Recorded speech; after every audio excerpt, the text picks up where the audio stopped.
देखा जाए।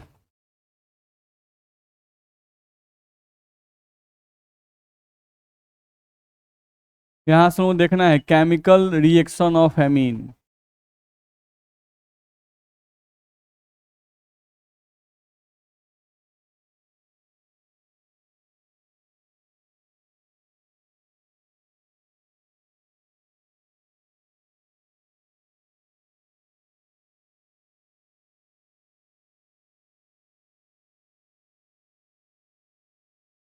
देखा जाए, अगर हम लोग एमीन की बात करते हैं तो एमीन का मतलब हम लोग का हो गया RnH2।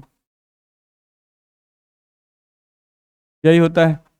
नहीं, आप जानते हैं कि नाइट्रोजन के पास कितने इलेक्ट्रॉन होते हैं? 5। नाइट्रोजन के आउटर में कितने इलेक्ट्रॉन? 5। नहीं, तो अगर आप RnH2 को अगर लिखते हो, मान लो यहाँ पर RnH और यहाँ पर H, तो यहाँ पे नाइट्रोजन जो है वो अपने कितने इलेक्ट्रॉन का यूज कर गया है? 3। नहीं, तो इसके पास 2 इलेक्ट्रॉन बचे हुए हैं ना, बचे हुए हैं। तो इसके पास लोन पेयर है, यानी कि एमीन में जो नाइट्रोजन होता है इसके पास कितने लोन पेयर होते हैं? एक लोन पेयर इसके पास प्रेजेंट होता है। ठीक है, तो जिसके पास लोन पेयर प्रेजेंट होता है जनरली वो क्या होता है? इलेक्ट्रॉन धनी। इसे हम लोग क्या कहते हैं?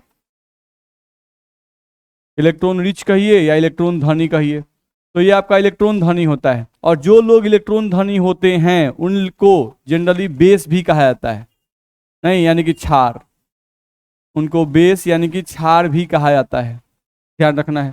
ठीक है, तो आपका जो एमीन है, आपका जो एमीन है, इस एमीन को हम लोग क्या कह सकते हैं कि एमीन एक क्षार है, यानी बेस है। नहीं, अच्छा, बेस का टेंडेंसी क्या होता है? जो क्षार होता है उसका टेंडेंसी क्या होता है? क्षार का टेंडेंसी होता है कि वो H+ ग्रहण करता है। ध्यान रखना है, क्या करता है? H+ ग्रहण करता है, ध्यान रखना है। ठीक है, अब एमीन जो है वो क्षार है, ये साबित करने के लिए एमीन का रिएक्शन वाटर से करवाया गया। नहीं, जैसे मान लो आप एमीन ले लेते हो CH3 और यहाँ से आप ले लिए NH2। ठीक है, इसका रिएक्शन आप वाटर से कर दिए OH और यहाँ पर आपका H, ये आपका वाटर है। आप जानते हैं कि ऑक्सीजन मोल इलेक्ट्रोनेगेटिव, इलेक्ट्रॉन खींचेगा तो इस पर क्या आएगा? Negative charge. इस पर क्या आएगा? Positive charge. इस पर क्या आएगा? Positive charge. यहाँ पर नाइट्रोजन के पास लोन पेयर है, तो लोन पेयर कहाँ अटैक करेगा? प्लस पर कि माइनस पर? प्लस पर, तो प्लस पे अटैक कीजिए। इस पे अटैक करेगा तो ये बॉन्ड खुल के इसके ऊपर जाएगा। अब यहाँ से अगर हम लोग देखें अगर, तो क्या प्रोडक्ट बन सकता है? सिंपल है, CH3, इसका एक एच चला आया तो क्या बना? NH3 पर प्लस आएगा CH3, और यहाँ पर आपका आ जाएगा NH3, इस पर क्या आएगा? प्लस। अभी N पर कितना एच था? 2H, एक और H जुड़ गया तो N पर क्या आएगा? Plus charge.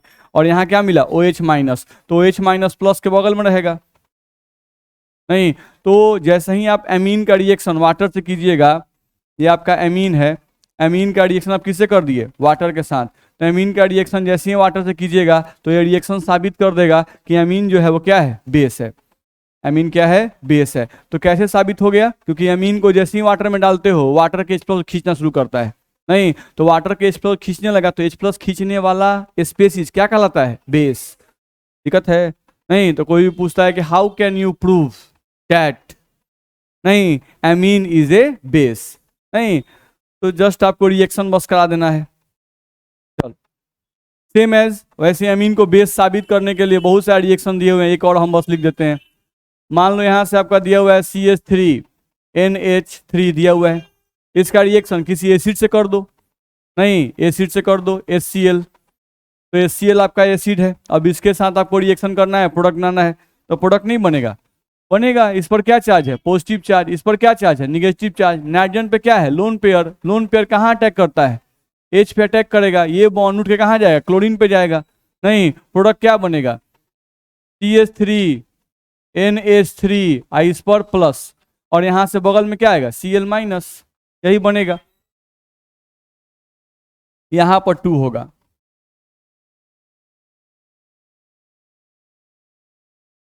NH2। बोलिए, दिक्कत है? तो इस तरह से डिफरेंट एसिड के साथ रिएक्शन दिया हुआ है, नहीं तो वो आप देख सकते हैं। चलिए, अगला हम लोग का टॉपिक इसमें आता है बेसिक स्ट्रेंथ ऑफ हेमीन। अगला हम लोग का इंपॉर्टेंट टॉपिक है जो आपके बोर्ड एग्जाम में पूछ चुका है। Basic strength of amine. Amine के बेसिक स्ट्रेंथ की बात कर रहा है। चलो भाई, एमीन का बेसिक स्ट्रेंथ क्या है? नहीं, तो एमीन में तो आप जानते हो, एमीन में आपका 1 डिग्री 2 डिग्री 3 डिग्री होता है ना? नहीं। और बेसिक स्ट्रेंथ के बारे में एक बेसिक पॉइंट आप जानते हो कि डोनर बेसिक स्ट्रेंथ को बढ़ा देते हैं। डोनर बेसिक स्ट्रेंथ को क्या करते हैं? बढ़ा देते हैं। याद है एसिडी केस में क्या लिखते थे? घटा देते हैं। अगर वही एसिडी के स्ट्रेंथ होता तो हम लोग क्या लिखते थे कि डोनर एसिडी के स्ट्रेंथ क्या करते हैं? घटा देते हैं, और एक्सेप्टर एसिडी के स्ट्रेंथ को बढ़ा देते हैं। नहीं, तो बेसिक केस में उल्टा हो जाएगा। बेसिक केस में क्या हुआ कि डोनर बेसिक स्ट्रेंथ को बढ़ा देते हैं तथा एक्सेप्टर क्या करेंगे? बेसिक स्ट्रेंथ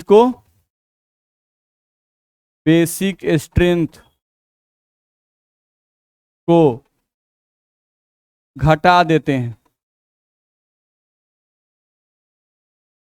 बोलो, दिक्कत है इसमें? हमेशा ध्यान रखना कि हम लोग अगर बात करते हैं, जैसे मान लो जब भी बेस की बात की जाए, नहीं तो बेस का मतलब होता है इलेक्ट्रॉन देने वाला। बेस का मतलब क्या होता है?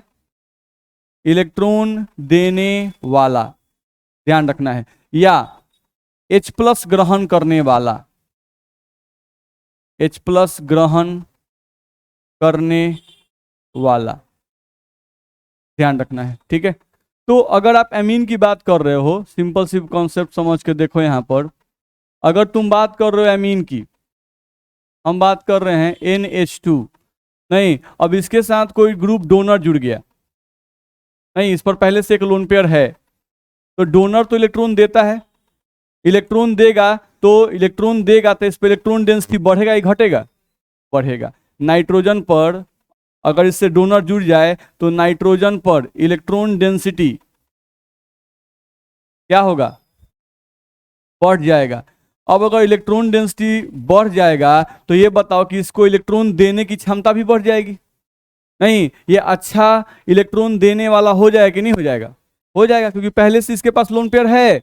नहीं, इसको और कहीं से मिलने लगा तो इसके देने की एबिलिटी क्या होगी? बढ़ जाएगी। ध्यान रखना है। ठीक है, तो ये यहां पर डोनर है। अगर वही हम यहां पर एक्सेप्टर लिखते, और एक्सेप्टर और यहां पर क्या लिखते? डोनर लिखते बाबू, देख लो। तो यहां पर क्या है? सॉरी, डोनर लिख रहे हैं हम, क्या NH2 लिखना चाहिए ना? यहां पर क्या लिखेंगे? NH2। हम लोग यहां पर लिख दिए NH2, ध्यान रखना है। तो इसके पास लोन पेयर है, नहीं तो सोचो कि इसके बगल में यहां पर H+ आ गया, इसके पास भी यहां पर बगल में H+ आ गया, नहीं तो इसको डोनर इलेक्ट्रॉन दे रहा है तो इलेक्ट्रॉन बढ़ गया, तो अब ये H+ को आसानी से अट्रैक्ट कर सकता है? नहीं। लेकिन यहां देखो, एक्सेप्टर जो है इसका इलेक्ट्रॉन अपनी ओर खींचेगा, तो इस पर इलेक्ट्रॉन डेंसिटी क्या होगा? इस पर इलेक्ट्रॉन डेंसिटी घट जाएगा, अब ये बताओ कि इलेक्ट्रॉन डेंसिटी घट जाएगा, नहीं तो क्या ये आसानी से H+ एक्सेप्ट कर पाएगा? आसानी से H+ एक्सेप्ट नहीं कर पाएगा। नहीं, तो अगर आसानी से H+ एक्सेप्ट नहीं कर पाएगा, यहां पर हम लोग का ये जो है, इसको हम लोग क्या बोल रहे हैं कि आसानी से H+ एक्सेप्ट नहीं कर पाएगा,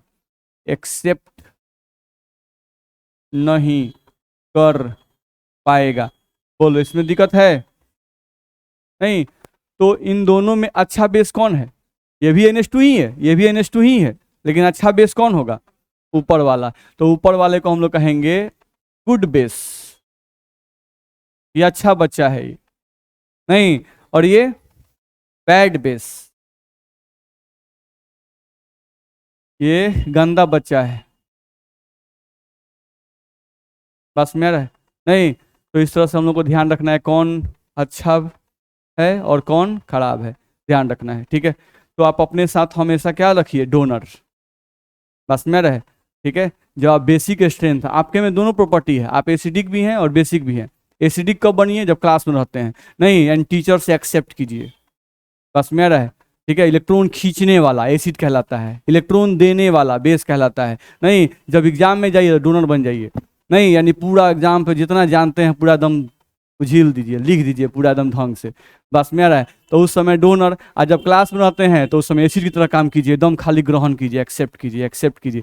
जितना ही ज़्यादा ग्रहण करने की क्षमता है आप उतने ही ज़्यादा अम्लीय हैं, बस में रहे, ठीक है। और एग्जाम में जितना ही अच्छा लिख के लाते हैं इसका मतलब उतना ही अच्छे बेसिक हैं आप। एम्फोट्रिक मत रहिएगा, देखो एम्फोट्रिक होता है जो हल्का हल्का एसिडी का, हल्का हल्का बेसिक, नहीं वो भी ठीक है।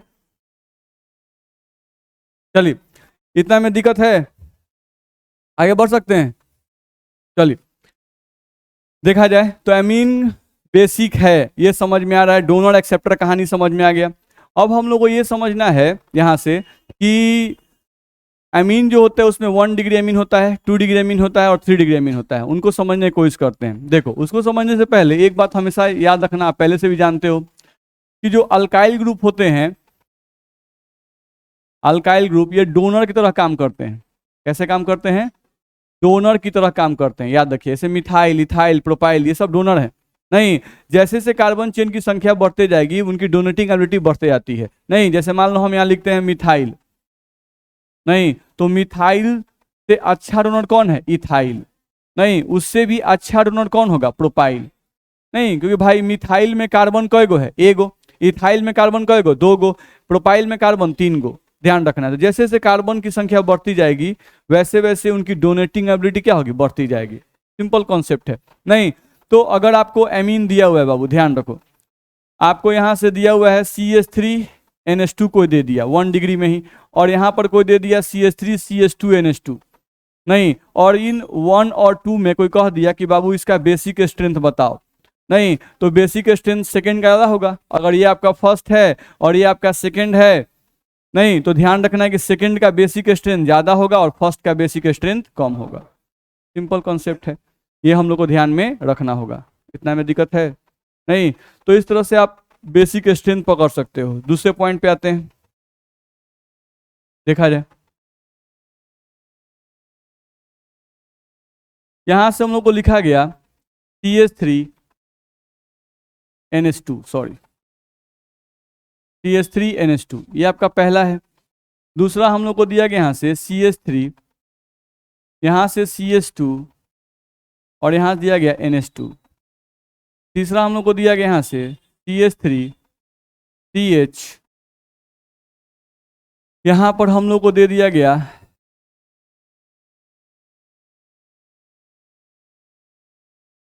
NH2 और सिंगल बॉन्ड यहाँ पर CH3। तो इनका बेसिक स्ट्रेंथ थर्ड का सबसे ज़्यादा, तब सेकंड का और तब फर्स्ट का। ठीक है, बेसिक स्ट्रेंथ इनका बताना हुआ तो आप बता सकते हो कि थर्ड का सबसे ज़्यादा, तब सेकंड का, और सबसे कम किसका? फर्स्ट का। चलो, इसमें तो दिक्कत नहीं है। सेम एज अब हम बात करते हैं 1 डिग्री, 2 डिग्री, 3 डिग्री की, तो वो भी आप समझते हो आसानी से। जैसे ये देखो, तो यहाँ पर हम लिखते हैं तो ये कितना डिग्री? 1, आई मीन 1 डिग्री है। फिर हम लिख दिए इसी को CH3NH और यहाँ पर CH3, ये 2 डिग्री एमीन है। अब यहीं से लिखते हैं CH3N और यहाँ पर भी आपका CH3 और यहाँ पर भी आपका CH3, तो ये आपका 1 डिग्री एमीन है, ये आपका 2 डिग्री एमीन है और ये आपका 3 डिग्री एमीन है कि नहीं है? है। ये आपका फर्स्ट हो गया, ये आपका सेकेंड और ये आपका थर्ड।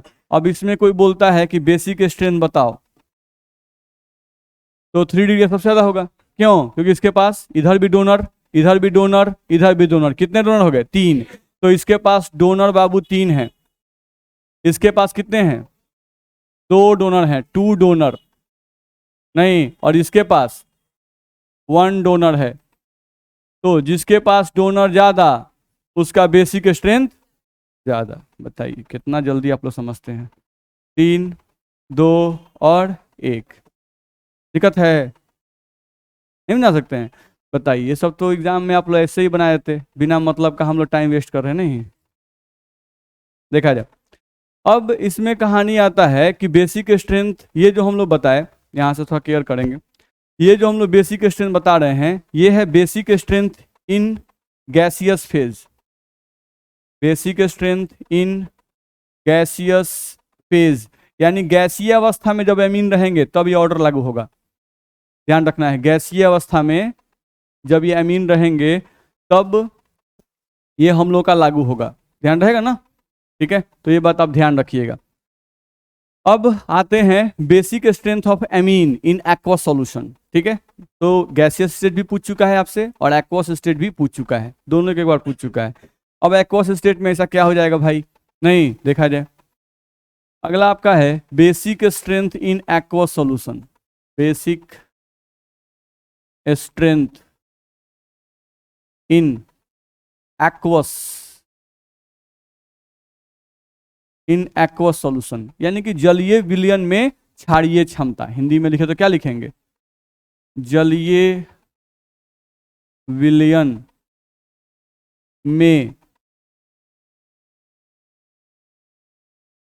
क्षारीय क्षमता। चलिए देखा जाए जलीय विलयन में क्षारीय क्षमता,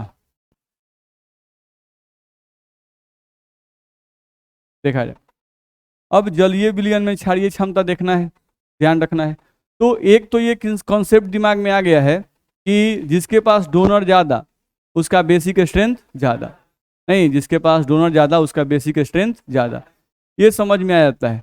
अब जल के अंदर एक और कॉन्सेप्ट काम करता है, जल के अंदर एक और कॉन्सेप्ट काम करता है, क्या भाई, कि जल के अंदर जो बेस, जल के अंदर जो बेस ज्यादा हाइड्रोजन बॉन्ड बनाएगा, नहीं जल के अंदर जो बेस ज्यादा हाइड्रोजन बनाएगा उसका बेसिक स्ट्रेंथ ज्यादा होगा, उसका बेसिक स्ट्रेंथ क्या होगा, ज्यादा होगा। ठीक है, क्यों ऐसा बोल रहे हैं समझने की कोशिश करते हैं। देखो जैसे बेसिक स्ट्रेंथ जो होता है बीएस मतलब यानी कि क्षारीय प्रबलता या क्षारीय क्षमता हम लोग माप रहे हैं, नहीं तो बेसिक स्ट्रेंथ जो होता है ये डायरेक्टली प्रोपोर्शनल होता है स्टेबिलिटी ऑफ कॉन्जुगेट एसिड, ये होता है directly proportional to stability of conjugate acid. ठीक है, कॉन्जुगेट एसिड देखते हो, एसिड से बनता है कॉन्जुगेट बेस और बेस से बनता है कॉन्जुगेट एसिड। नहीं देखते हो, एसिड जब बनता था उन्होंने बोलते कि देखो भाई एसिडिक स्ट्रेंथ मापना है ना, तो क्या करो पहले एसिड का कॉन्जुगेट बेस बना लो। एसिड का कॉन्जुगेट बेस कैसे बनता था, तो एसिड में से एक H+ निकाल दो, क्या बनता है, कॉन्जुगेट बेस। और उस कॉन्जुगेट बेस का स्टेबिलिटी देख लो, जिस कॉन्जुगेट बेस का स्टेबिलिटी ज्यादा उसकी अम्लीय क्षमता ज्यादा। ये एसिड के केस में था। बेस के केस में क्या होता है कि आप बेस का कॉन्जुगेट एसिड बना लो। मेरी बात समझ में आ रही है ना, नहीं नहीं तो ये नहीं कि सर का दिमाग पगला गया है। देखो ना बेस बोल रहे हैं उसी में एसिड घुसा रहे हैं, एसिड बोल रहे हैं उसी में बेस घुसा रहे हैं, कहीं ना का बोलते रहता है। नहीं तो ये बुझा रहा है ना, नहीं तो तन ध्यान रखना है। तो हम लोग बोल रहे हैं कि कोई भी जो बेस है, नहीं अगर उसका बेसिक स्ट्रेंथ चेक करना है तो पहले उस बेस का कॉन्जुगेट एसिड बनाना पड़ेगा। कॉन्जुगेट एसिड कैसे बनता है, तो उसमें एक H+ जोड़ने से, नहीं ठीक है। चलो तो वही बोल रहा है कि basic strength directly proportional to stability of conjugate acid. ठीक है, चलो भाई पहला बात ये दिमाग में आता है। दूसरा बात ये बोलता है नहीं कि बेसिक स्ट्रेंथ जो होता है ये डायरेक्टली प्रोपोर्शनल होता है number of hydrogen bond, number of hydrogen bond with water molecules, with water molecules, नहीं जल के अणुओं के साथ हाइड्रोजन बॉन्ड की संख्या। ध्यान रखना है, जल के अणुओं के साथ हाइड्रोजन बॉन्ड की संख्या। जैसे पानी के अंदर कोई भी आप चीज डाल दिए, नहीं पानी के अंदर कोई बेस आप डाल दिए, तो बेस को डाले, वो बेस अपने आप को बदल लिया कॉन्जुगेट एसिड में। कौन सी बदल लिया, कॉन्जुगेट एसिड में। अब आपको क्या चेक करना है, कॉन्जुगेट एसिड की स्टेबिलिटी पानी के अंदर। तो कॉन्जुगेट एसिड की स्टेबिलिटी जो है वो दो फैक्ट पे डिपेंड करती है। हम लोग अब यहाँ पे क्या बोल रहे हैं, कॉन्जुगेट एसिड की स्टेबिलिटी, कॉन्जुगेट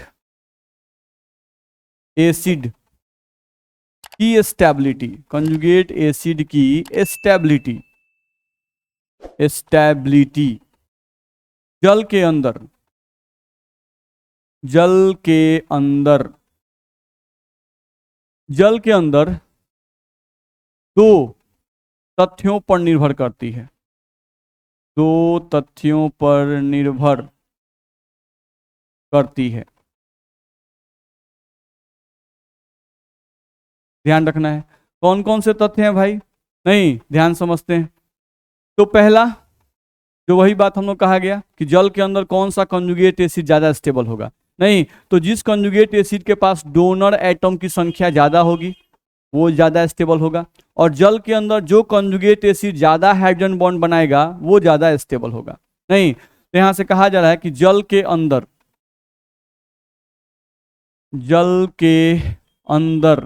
जिस कंजुगेट एसिड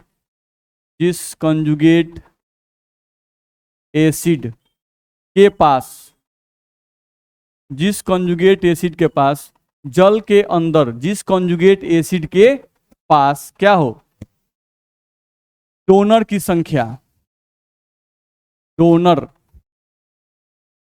की संख्या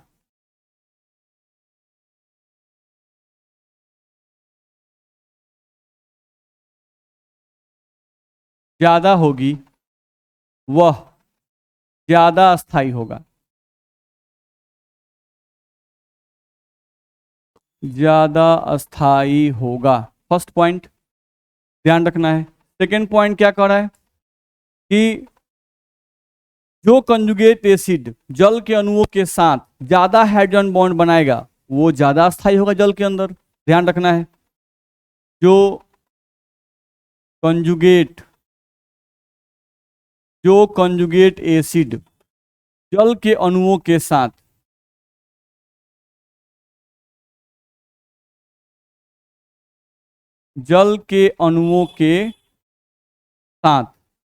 क्या होगा भाई, ज्यादा हाइड्रोजन बॉन्ड बनाएगा,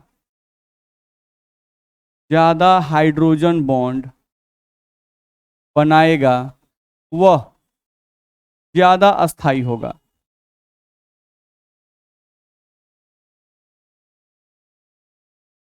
सिंपल कॉन्सेप्ट है, ध्यान रखना है।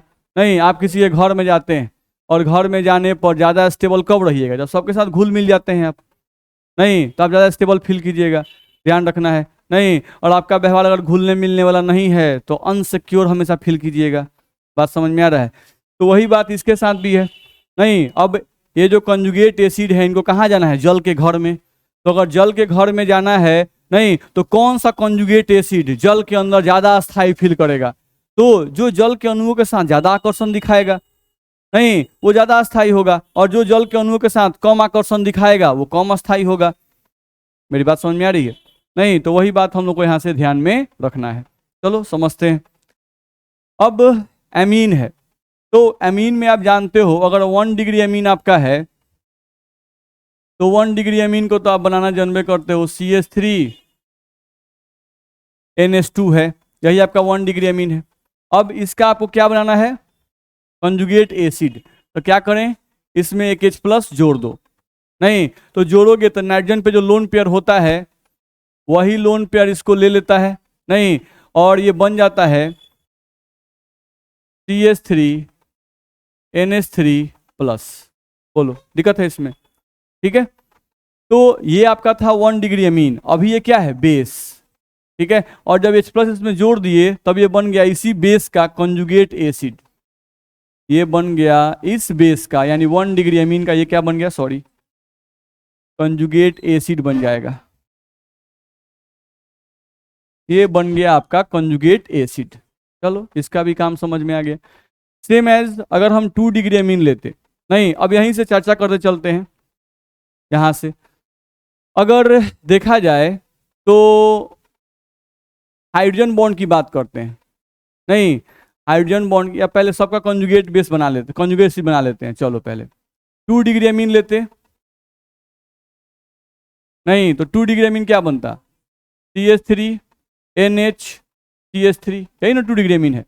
अब इसका बनाना है आपको क्या,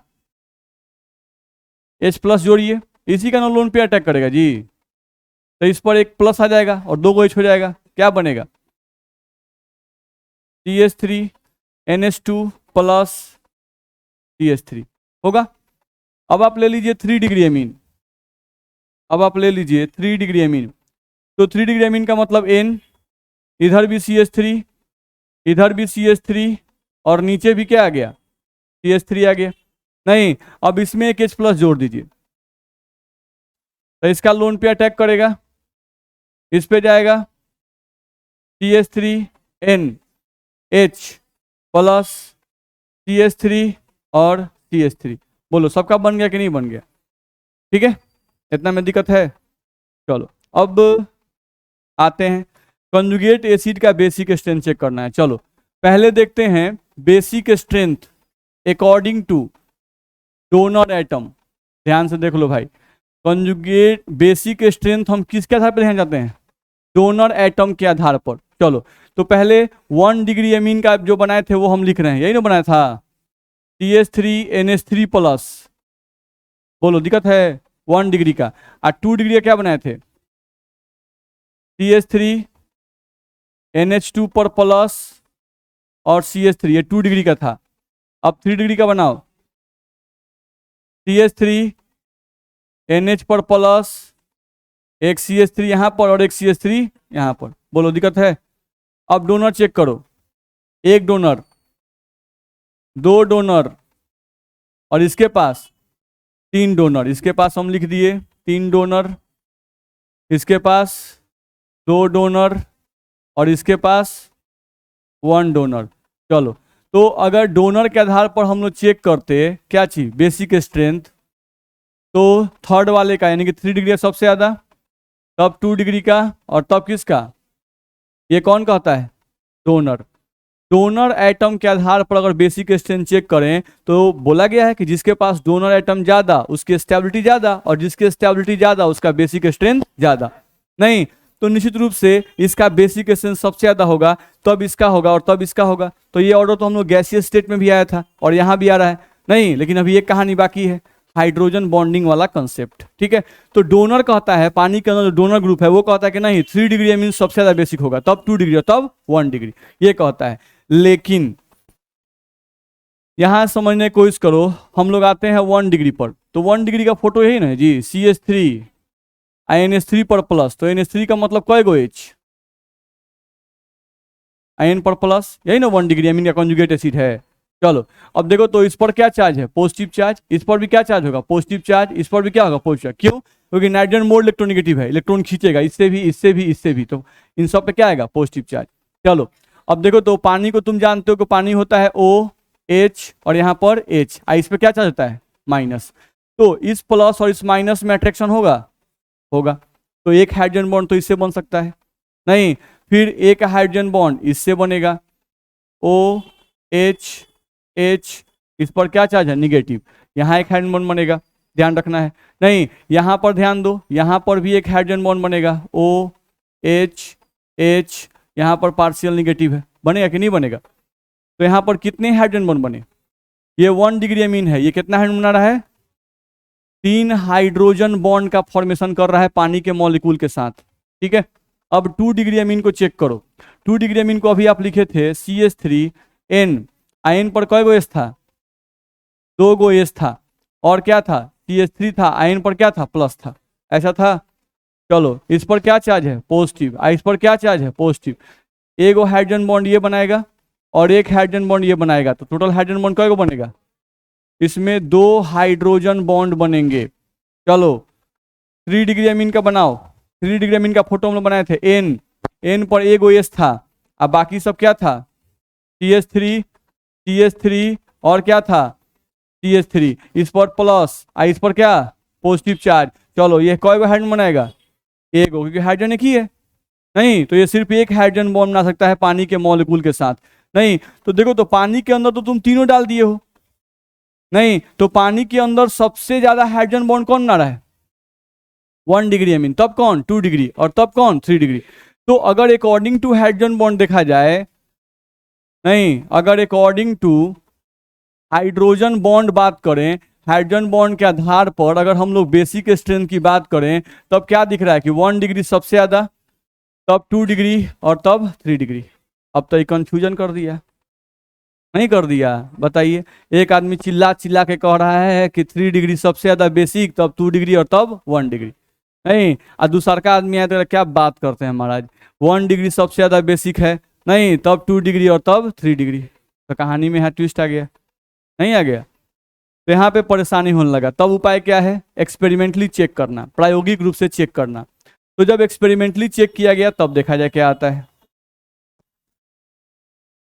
now experimental basic strength, experimental basic strength. अब एक्सपेरिमेंटली जब बेसिक स्ट्रेंथ मापा गया, नहीं तो वो बेसिक स्ट्रेंथ पाया गया कि 2 डिग्री अमीन का बेसिक स्ट्रेंथ सबसे ज्यादा। तब हम लोगों का 2 डिग्री के बाद 1 डिग्री अमीन का, और तब हम लोगों का 3 डिग्री अमीन का बेसिक स्ट्रेंथ। यानी कहानी कुछ और ही आ गया, देख रहे हैं? लेकिन जो एक्सपेरिमेंटल होता है वही हमेशा सही होता है, नहीं जो प्रयोग होता है वो हमेशा सही होता है। तब सवाल उठता है, ध्यान समझा जाए, ध्यान से मेरी बात समझिए। देखो, डोनर वाले केस में क्या था? सोचो, डोनर वाले केस में डोनर ज्यादा जिसके पास, उसका बेसिक स्ट्रेंथ ज्यादा। तो सबसे ज्यादा डोनर किसके पास? 3 डिग्री के पास। और सबसे कम किसके पास? अच्छा, मीडियम में किसके पास है? यानी 2 डिग्री के पास 2 डोनर है। बस में आ रहा है? चलो अब हाइड्रोजन बॉन्ड पे आओ। हाइड्रोजन बॉन्ड देखा जाए तो सबसे कम कौन बनाता है? 1 डिग्री सबसे कम हाइड्रोजन बॉन्ड बनाता है, नहीं? बस में आ रहा है? और 1 डिग्री सबसे ज्यादा बनाता है, और 1 डिग्री सबसे ज्यादा हाइड्रोजन बनाता है, और 3 डिग्री सबसे कम। नहीं तो सोचो कि जो 3 डिग्री वाला है उसके पास अगर डोनर बहुत ज्यादा है तो हाइड्रोजन बॉन्ड ना के बराबर है, नहीं? अगर 1 डिग्री से जाए तो 1 डिग्री के पास हाइड्रोजन बॉन्ड बहुत ज्यादा है तो डोनर ना के बराबर है, नहीं? लेकिन जो 2 डिग्री वाला है, नहीं, इसके पास हाइड्रोजन बॉन्ड भी मिला जाके 2 है, नहीं, और डोनर भी 2 है। तो यहां पर बीच बनिया जो था वो निकल गया।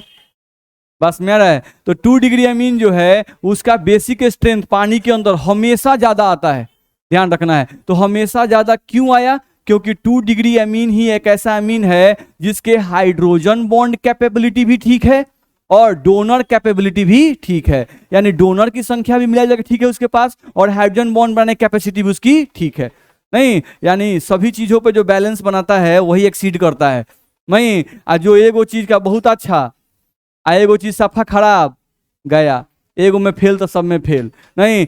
जो सब पे बैलेंस बना लिया, नहीं, वो टॉप कर जाता है, ध्यान रखना है, ठीक है? अभी नहीं होता है किसी किसी का एक सब्जेक्ट में आ गया एकदम 90+, नहीं, एक सब्जेक्ट में आ गया 50-, नहीं, तो उस केस में क्या होगा? डाउनफॉल, नहीं? जो सब पे बैलेंस बनाएगा, सब पे 70-70 ही ले आया तो उसका ओवरऑल मार्क्स क्या हो जाएगा? ज्यादा हो जाएगा। बात समझ में आ रहा है? तो बैलेंस बनाना बड़ा जरूरी होता है। चलो, तो हम लोग वही देख रहे थे कि जो 2 डिग्री अमीन है इसका बैलेंस बना हुआ है, इसके पास डोनर भी ठीक है और इसके पास हाइड्रोजन बॉन्ड बनाने की कैपेसिटी भी अच्छी है। चलो, तो ये समझ में आ गया कि 2 डिग्री अमीन का बेसिक स्ट्रेंथ सबसे ज्यादा। अब 1 डिग्री 3 डिग्री में क्या करें? नहीं, तो अब यहां पर ध्यान रखना है, इसमें केयर क्या किया गया, ध्यान से जब देखा गया, यहां पे कहा गया कि यदि डोनर के रूप में, यदि डोनर के रूप में मिथाइल ग्रुप हो, मिथाइल ग्रुप हो, यदि डोनर के ग्रुप में मिथाइल ग्रुप हो, नहीं, तब 1 डिग्री का बेसिक स्ट्रेंथ 3 डिग्री एमीन से ज्यादा होता है।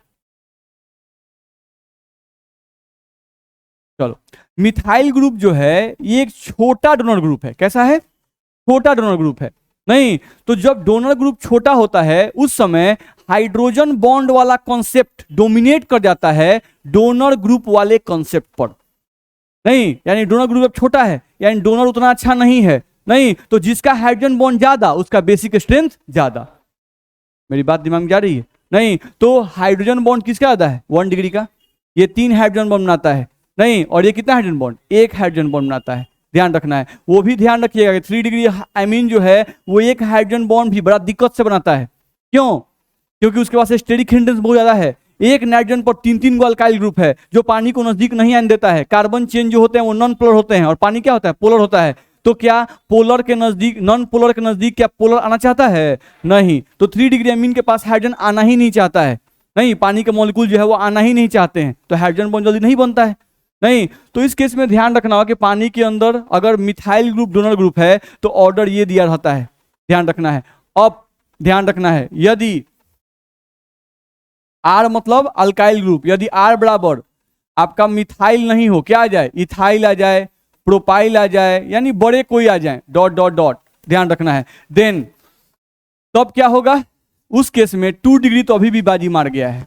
नहीं, लेकिन अब यहां पलट जाएगा, 3 डिग्री का ज्यादा और 1 डिग्री का कम। मेरी बात कुछ दिमाग में गई? नहीं, तो बाकी पीछे का कहानी समझ में आए चाहे मत आए, नहीं, ये याद रखिएगा, बस में रहे, ये ऑर्डर याद रखिएगा। नहीं, पीछे कहानी कहीं ने का बताया गया, कहीं ने कॉन्जुगेट एसिड किए, कहीं ने प्लस किए, का दुन कर दिए। नहीं, बहुत बच्चों को सब नहीं समझ में आ रहा है, तो नहीं समझ, तो इस खाली याद रखिए। नहीं, एक्सपेरिमेंटल ऑर्डर याद रखिए कि ऑर्डर ही पूछता है आपके एग्जाम में, ध्यान रखना है, ठीक है। तो आपको ध्यान रखना होगा कि अगर एक्वस सॉल्यूशन के अंदर पूछे तब ये लगाइएगा। नहीं, अगर गैसीय अवस्था में पूछे तो गैसीय अवस्था में सीधे 3 डिग्री सबसे ज्यादा, तब 2 डिग्री और तब 1 डिग्री। वहां पर सिर्फ डोनर के आधार पर डिसाइड होता है, वहां पे हाइड्रोजन बॉन्ड के आधार पर डिसाइड नहीं होता है। मेरी बात दिमाग में जा रही है? नहीं, लेकिन जब एक्वस से पूछेगा तो 2 ऑर्डर है, जब डोनर मिथाइल ग्रुप रहे तब ये ऑर्डर, और डोनर जब इथाइल प्रोपाइल सब बड़ा ग्रुप रहे तो उस केस में ऑर्डर ये रहेगा। दिक्कत है? तो ये आपको ध्यान में रखना होगा। चलिए आज के इतना ही पढ़ते हैं।